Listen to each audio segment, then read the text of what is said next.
everybody, Robert Bodden with WrungNeck Decoy. Hey, today on this video I wanted to focus on a shooting tip with a ShotKam camera, and this shooting tip is how to keep your bird on frame with falling birds. And when you get your ShotKam camera and you first start using it, it'll exaggerate when you go back and review your footage of your shot. It'll exaggerate if you weren't able to maintain your reticle in the area that you want to maintain it after you pull the trigger. So what I mean by that is a lot of times you'll pull the trigger, and as soon as you do, you'll see your muzzle control isn't like what you really want it to be, and it's going to fly off of that falling bird if you're fortunate enough to hit him. And so what you want to do is try to maintain that reticle on that bird that you just struck for as long as you can. And a shooting tip to help you do that is just follow his fall and the flight, his downward path, and then try to take another shot and hit him again if it's safe.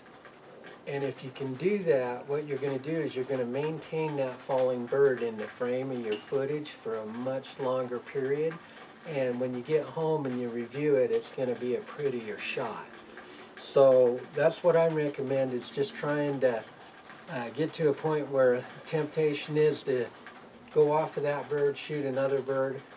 Just try shooting and focusing on that one bird, especially if you feel like you don't have the control on your muzzle like you think you'd want to.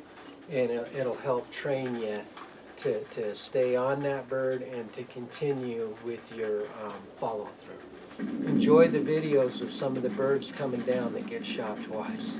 Thank you.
So one area that the ShotKam really helped us, obviously with flying birds and being able to capture that footage while we're out hunting and shooting, but also if I was able to follow the path of that bird down, what it would do is bring me down to my decoys, which was really important for me to show that I was killing birds over this concept, which is a WrungNeck Decoy.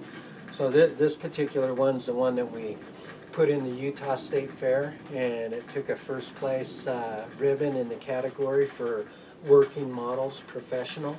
And so what we were trying to do is get this concept in the water, have the wind and waves hit it, get the motion going, and at the same time have the birds coming down to show how effective this concept is. We're going to have so much success with the WrungNeck concept is it will address the statuesque flotation that is currently available in the sporting goods stores and the decoy market.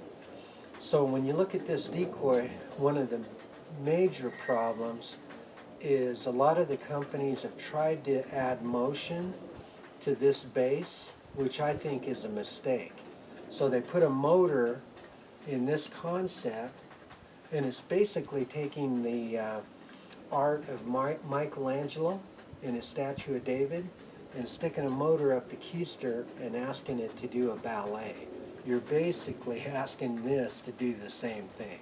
So if you can take a decoy and break up that statuesque flotation, I think you guys can see the possibilities of what's coming up.